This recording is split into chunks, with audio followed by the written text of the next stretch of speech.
The future of learning is here, and it's called ChatGPT.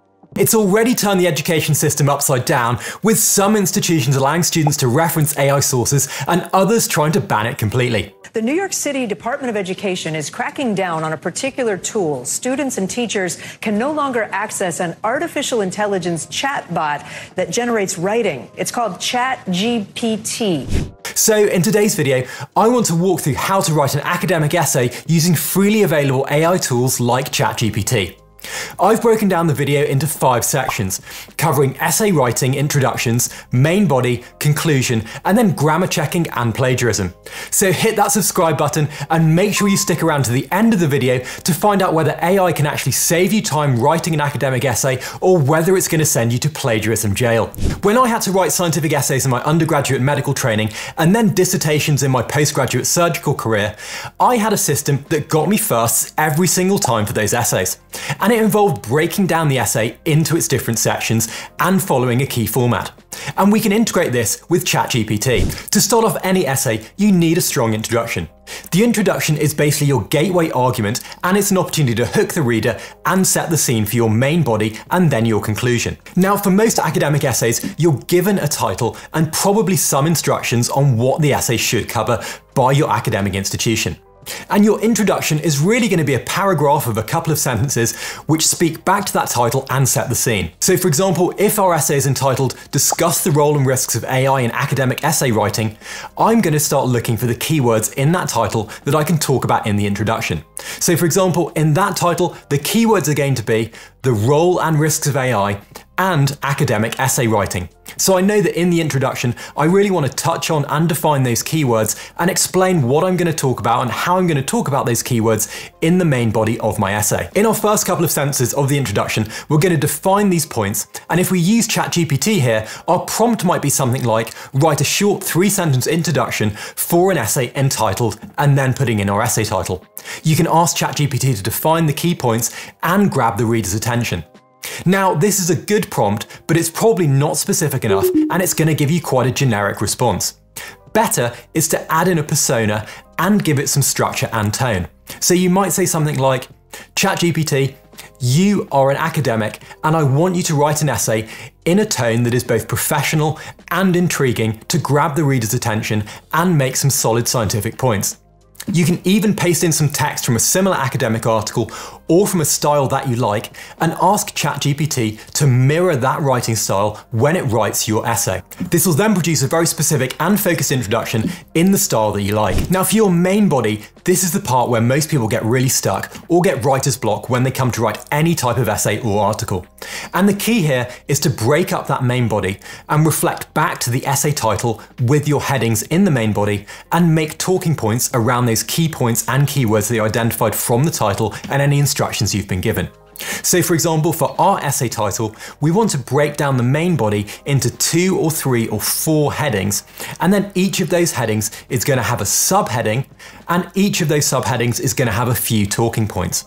And again, we can do this manually, but we can also use ChatGPT to help automate and structure some of this. So for example, we might ask ChatGPT to write the headings of our main body for our essay. And this really is a brainstorming exercise for ChatGPT. You can say something like, I want you to write 4 headings for the main body of my essay. These should be short and focused and reflect back to the title of my essay. Now, if you have any further information provided by your academic institution rather than just your essay title, you can also use this to map out some of your chapter markers. For example, if your university has told you that you need to cover certain points, like your own opinion on a certain essay title, or they want you to define the argument for and against something within your essay, then obviously the argument for and the argument against are going to be some of your main headings within that main body section. So once you've got your main chapter headings within your main body, you can then start breaking those down into subheadings and key talking points. And again, we can use ChatGPT here. So we can take each of the headings in our main body and plug it back into ChatGPT and ask ChatGPT to give us some subheadings for that specific chapter topic. So sticking again with our example, we might have our main chapter headings as something like the role of AI, then the risks of AI, then our own opinion, and then a quick summary before heading into the conclusion.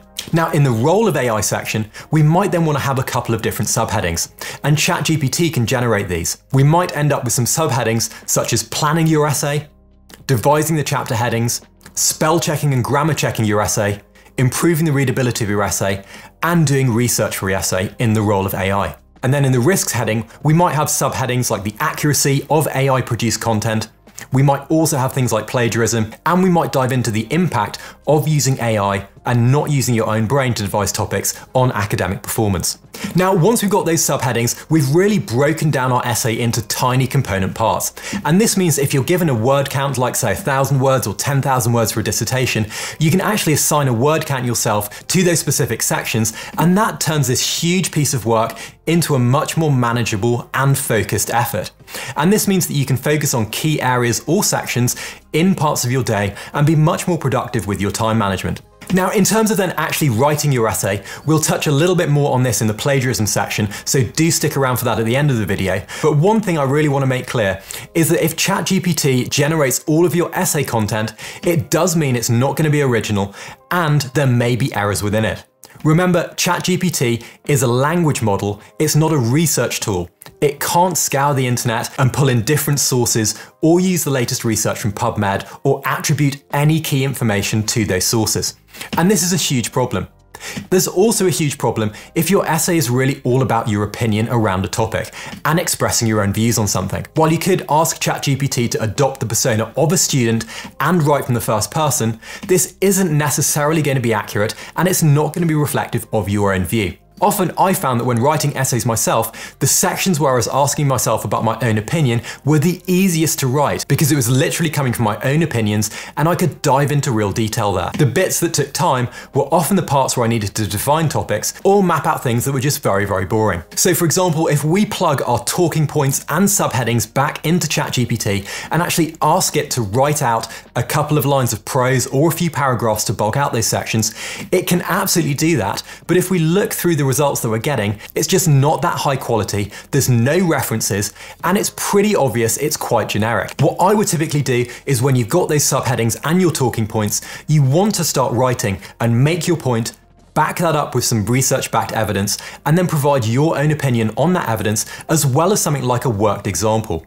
You can also pull things in like diagram or a table to visually explain what you're talking about, which ChatGPT just can't do. Now, once we've got through the bulk of our main body, we're then heading into the closing or conclusion section of our essay.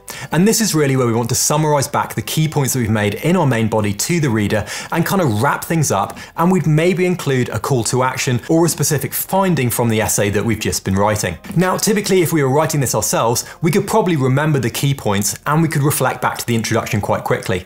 And when I was actually writing essays myself back in medical school or in my postgraduate surgical training, I'd often write the introduction and then the conclusion together, and these kind of sandwich the main body in between. And these were often the easiest bits to write because I already knew what my conclusion was going to be and I knew what my introduction was going to be, and so I got these out the way quickly.